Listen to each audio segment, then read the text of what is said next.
It is perhaps the most famous vista in America, the Grand Canyon, a stunning tribute to the artistry of nature. Here one can clearly see the forces that have shaped our planet, the power of the Earth's core that thrust this land skyward, the rocky strata left by ancient oceans, and the twisted gorges formed by mighty rivers. Like a master sculptor, the Colorado River has chiseled and smoothed and carved this desert land into America's grandest masterpiece.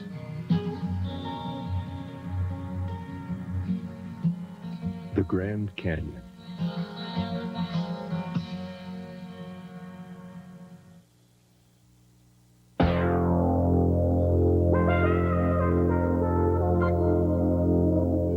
You never know where a great idea might come from.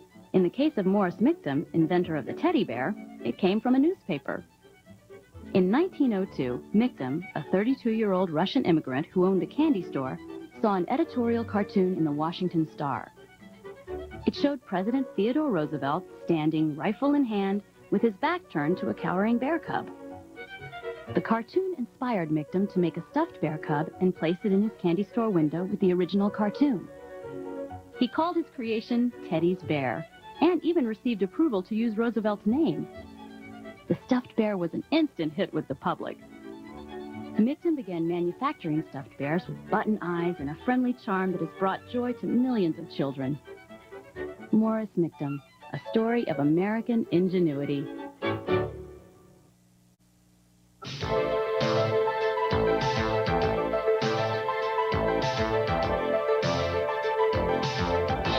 Hey, Rich, you ready for the big game tomorrow? Just try to keep me away.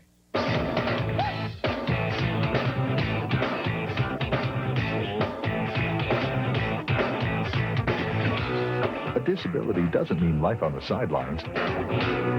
A disabled person can be a key member on any team.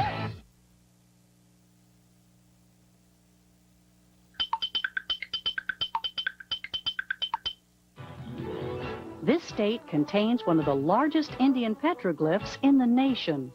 You can also find an ice cave where the temperature is always 32 degrees. The lunar astronauts came here to receive training at Craters of the Moon National Monument.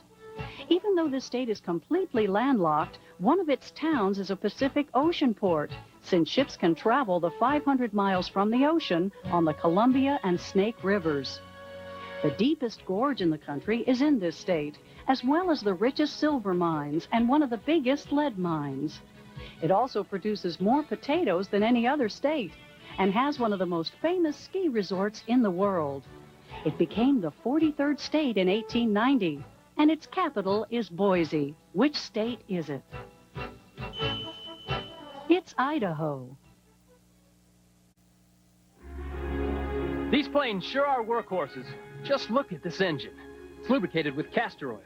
Trouble is, the seals aren't all that good. So up in these open cockpits, the oil blows back in your face. But with this flight scarf, I can wipe off my goggles so I can see. It also prevents chafing from these blasted wool uniforms.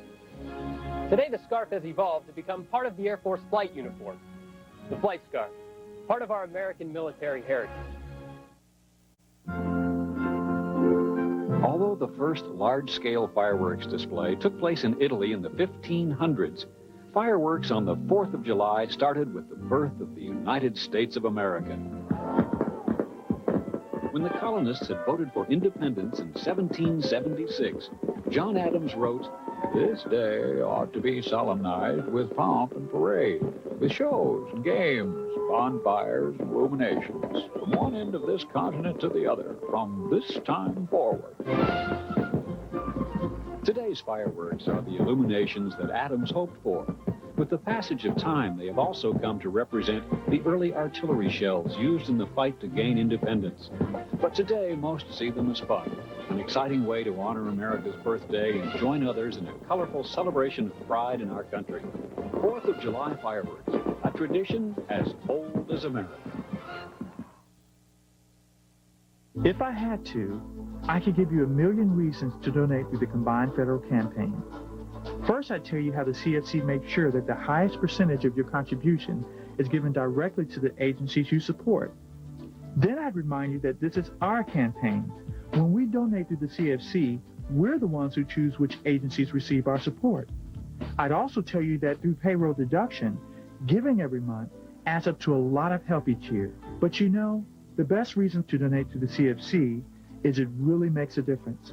I'm Terry Morris. I'm living proof that the combined federal campaign works. When I was younger, I needed help. I was alone, and at times I was without hope. But I was placed in a CFC-funded foster home that changed my life. Now, not only am I in a better place, but I'm making sure others have the same chance I had. So here's the best reason to give through the CFC. It makes a world of difference. We all have our daily routines, and most of us clean up after ourselves. Even when we shower, we leave things in order. We don't expect others to live with our mess. Most of us are naturally considerate, while others can be real, well, you know. Be considerate.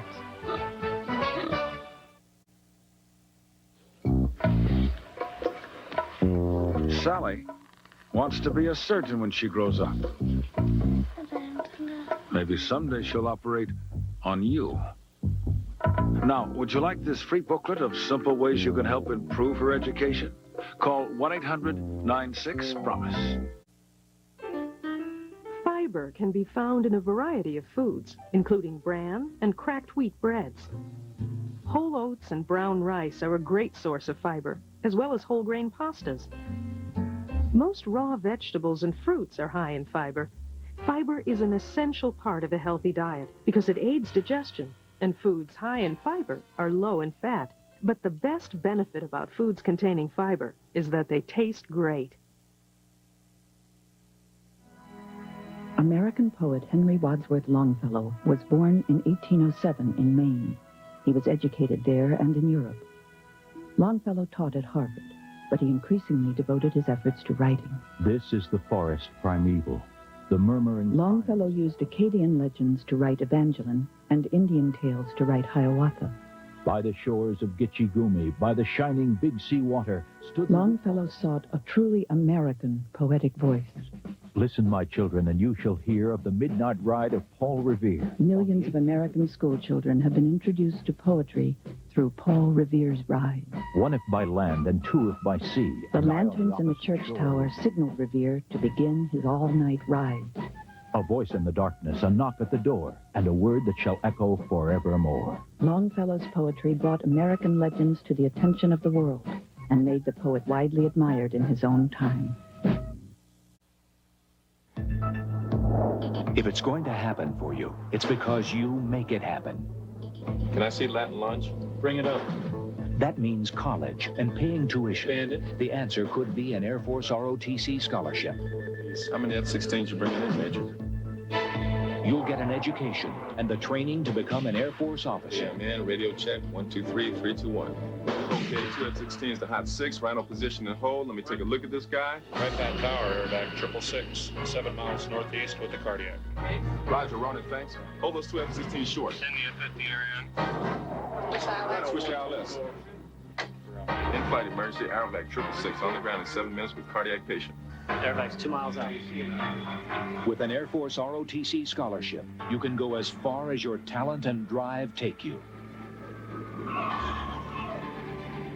They'll be all right. They're down now. Aim high. Air Force. Many early American inventors had some interesting ideas on weapons and hunting. The ultimate in hunting camouflage came in the form of the cow decoy. 2 hunters would don the costume and casually wander into the midst of their prey. When time for action arrived, the cow's head dropped and the side panel opened, allowing both hunters a clear shot. This, of course, assumes that the sight of a walking 7-foot cow did not already scare off every other animal. The combined plow and gun came in handy for many early settlers. A farmer never knew what wild beast or foe might attack as he plowed his fields. And for the soldier who had everything, there was the combined helmet, gun, and cooking pan. The soldier merely sighted the enemy, blew through the attached tube, and an inflatable bulb operated the trigger. After the battle, the crown of the helmet could be inverted and used as a cooking utensil. The spike could be stuck in the ground for added support. They were all good ideas that needed a little more work back at the drawing board. The art of the Native American often reflected the environment from which it came. The Arctic region reflected long winter nights working wood and stone into imaginative forms. In the northwestern region, vast cedar forests supplied wood for some of the most spectacular wooden art ever developed by the Indian. In the southwest, there is a rich variety of art expressions from pottery to silver. The vast plains region provided animal hides, which were fashioned as wearable art. Beautiful wood and stone carvings are also common. While in the northeast region, craftsmen used native hardwood, twine, and antler to produce finely woven and carved works of art. The southeastern artists used their skills to create the elaborate patchwork, which formed brightly colored dolls and clothing. With the introduction of new materials by the settlers, a whole new world opened up for the Indian artist. We have much to learn from these artistic pioneers during American Indian Heritage Month.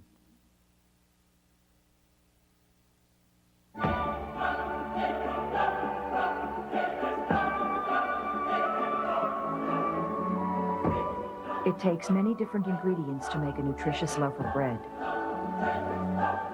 Alone, these ingredients may not seem like much, but when added together with planning and care, the end product can feed many. Your contribution is an important ingredient of the combined federal campaign.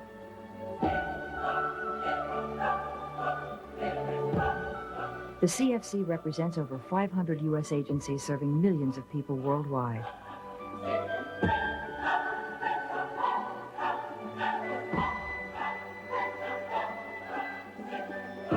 Your commitment, when combined with that of others, allows the CFC to help those in need. Please, give generously.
In the early days of Florida's settlement, roads were few and mail delivery was often difficult.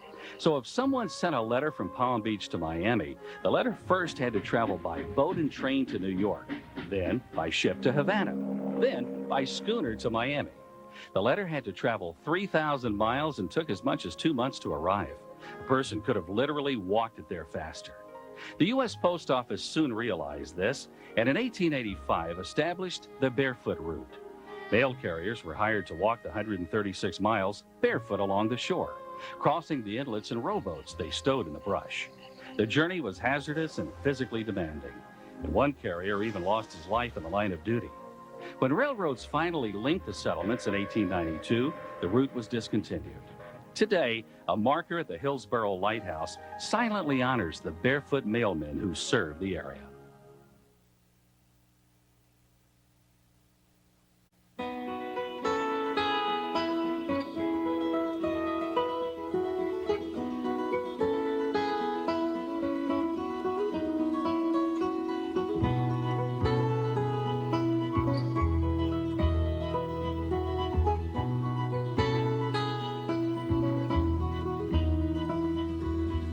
America.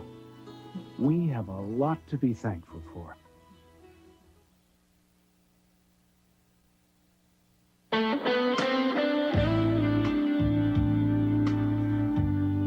When Horace Greeley said, "Go west, young man," he sent generations of Americans toward the region that touches the Pacific Ocean. The young men and women who heeded Greeley found some of the world's oldest natural treasures. Vast forest, the world's tallest trees, and beyond the western coast, in the north, the glaciers of Alaska, and Hawaii with its lush tropical landscape. America's Pacific states, Alaska, Washington, Oregon, California, and Hawaii. Landscapes of unparalleled diversity, still drawing Americans to their western shining sea. Living in the barracks is okay most of the time, but occasionally I like some time alone. That's why my roommate lets me have the place to myself for a few hours each week. I do the same for him. It's one of the ways we make sharing living quarters easier, like not borrowing things without asking first. And we agreed never to read each other's mail. See you later. Take it easy. It's simple. I treat him the way I want to be treated. Okay, time to get creative. Burger Barn needs a script for its new turkey burger commercial, and they need it tomorrow. Tomorrow? Well, don't just sit there. Let's hear some ideas. Robert, how about our turkey burgers are so fresh, you can catch your own out back. Terrible! Maria! What if all the employees dress up as turkeys? No! Fred! I'm feeling kind of sick. Let me guess, Fred. Another migraine? Almost every job involves stress. Letting it get the best of you can lead to eating disorders, mood changes, and confusion. Ow! Excessive stress isn't part of the job. In fact, it's counterproductive to getting the job done right. But setting realistic work goals and pacing yourself during the day can go a long way in stress relief. Jeez, I hope this stress thing isn't contagious. Remagen, Germany, best known as the site of the first Allied crossing of the Rhine River during World War II. It was the beginning of the end for Hitler's Third Reich. Hitler gave orders to blow all bridges across the Rhine, but something went wrong at the Ludendorff Bridge at Remagen. The swiftness of the American advance caught the German units off guard. They tried desperately to blow the bridge, but due to faulty wiring, the explosion caused only partial damage. Troops from the U.S. First Army charged across the bridge, cutting the remaining demolition cables. Amazingly, the bridge over the Rhine was taken intact.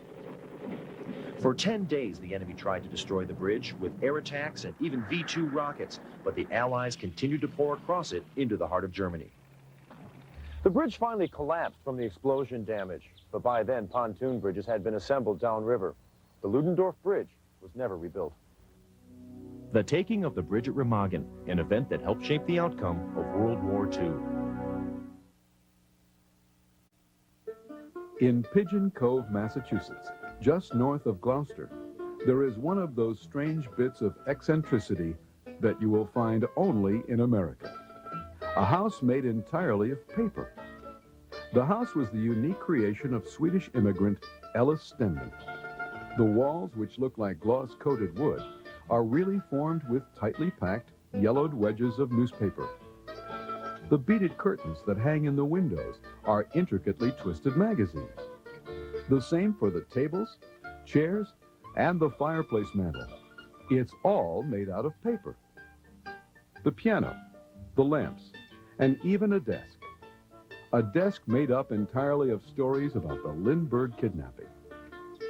It's one of those wacky places you can read about while you're still there visiting. The Paper House in Pigeon Cove, Massachusetts.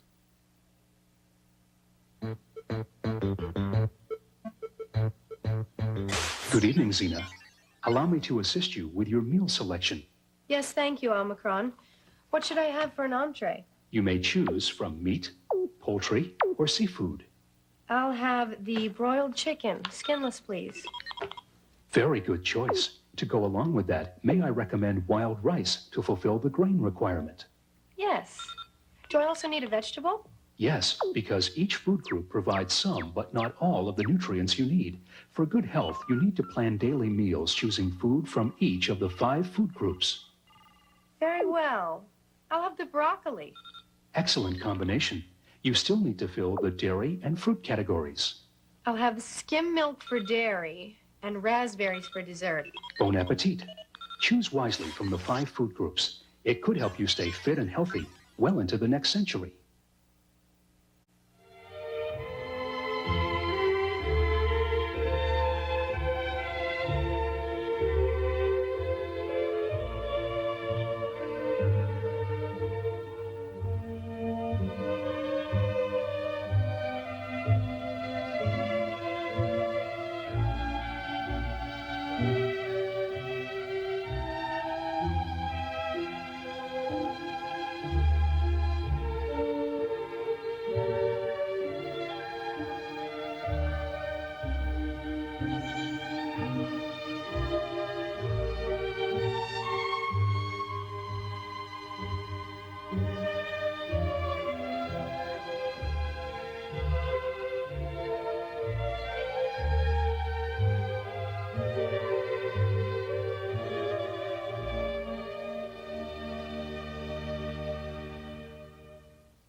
Before World War II, many people who were injured died from loss of blood. Only whole blood could be used for transfusions, and it was extremely perishable, making it difficult to use, particularly on the battlefield. Then, in 1938, a physician named Charles Drew began experimenting with blood at Columbia University. He found that the liquid part of blood, plasma, could be separated from the whole blood. The plasma could be kept longer and given to any blood type. This meant that for the first time, there was a blood substitute that could be utilized effectively under battle conditions. With World War II raging on 2 fronts, the need for plasma increased. Charles Drew began organizing blood banks and blood donation programs. Thousands of pints were rushed overseas, and thousands of servicemen survived because of the life-saving fluid and the work of Charles Drew. 4 names appear on an infamous list in 1934. John Dillinger, Bonnie Parker, and Clyde Barrow, Charles Pretty Boy Floyd. But rest easy, America. The G-men cracked down on bank robbers and thugs, and in the end, the bad guys and gals meet their fate. It's 1934. Want to dance the rumba? This romantic Latin rhythm is perfect for stirring feet and hips into perpetual motion. It sweeps America. Dance is popular at the movies, too. Child star Shirley Temple, the dimpled darling of America, sings and taps her delightful way through Stand Up and Cheer in 1934.